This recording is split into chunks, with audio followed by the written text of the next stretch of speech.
My name is Ivonne Bojoh. 3 years ago, my husband and I moved to Singapore and have been living here, enjoying the food, enjoying the people, and enjoying the fact that it's just a very safe and convenient country to live in.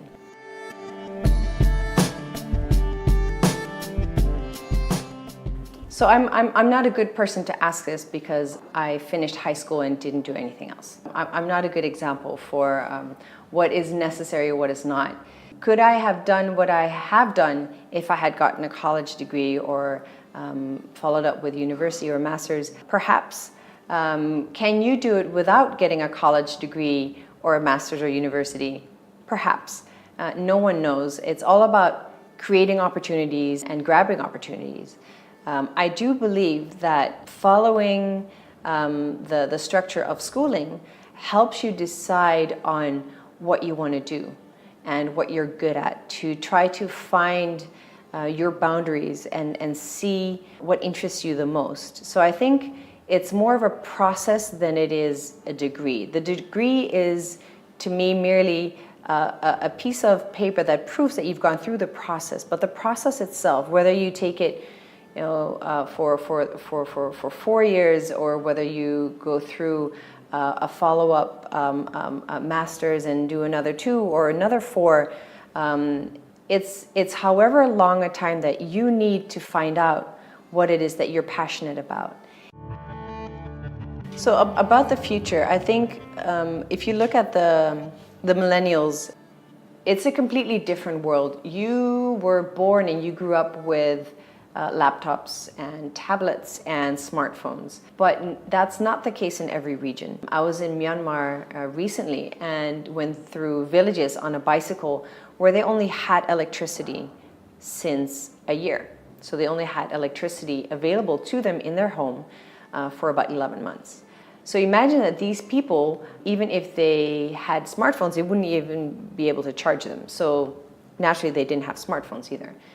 Nowadays, you do see smartphones, and so electricity, which is a necessity, and it has been for quite some time, comes as a pair almost with the access to information. With smartphones, people have access to information without having to go to school, without having to go to college. They can self-educate with a lot of information, and I think that's why the ambition that Facebook and Google have to make internet available to all is one of the most important movements that we have today.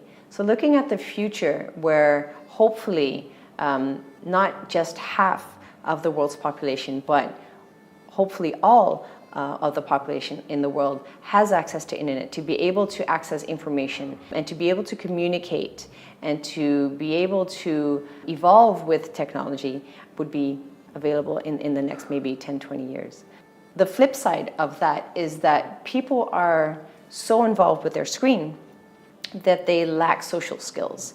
And I think that is something that we have to be mindful of, to not have that digital world as our main world, but still to enjoy the social interaction you can have with real people and real situations. I think a lot of things are possible with technology. In that sense, I am extremely optimistic, not just on a human level, but especially on a company level. There's a lot of things that we need to adapt to, and as humans, we're not very fast at adapting if you look at our history. And the rate at what technology is evolving in, we are not able to keep up with that as humans. So we have to be creative, and we always are. So again, that is going to be a challenge, but I'm very much looking forward to what the next 5 and 10 years are going to bring, to see what technology in a positive way can also add to humanity. 2050, I will be 76 years old. What would the world look like? I can only think about my mom, who turned 76 last year, and how her world has differed in 30 years. And I think for us, we often think there's not going to be a great big game changer or a big shift, but I think there will be, and I think we need to have that shift. With the technology that is available, humans, individuals have been given a voice, they have been given a platform And I think that would just exponentially grow as well.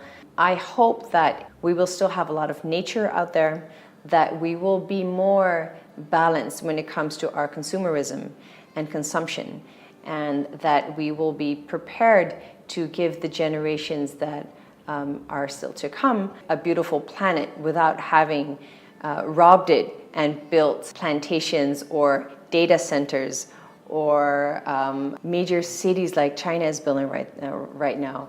So hopefully by 2015 we will have found a better balance than we have today.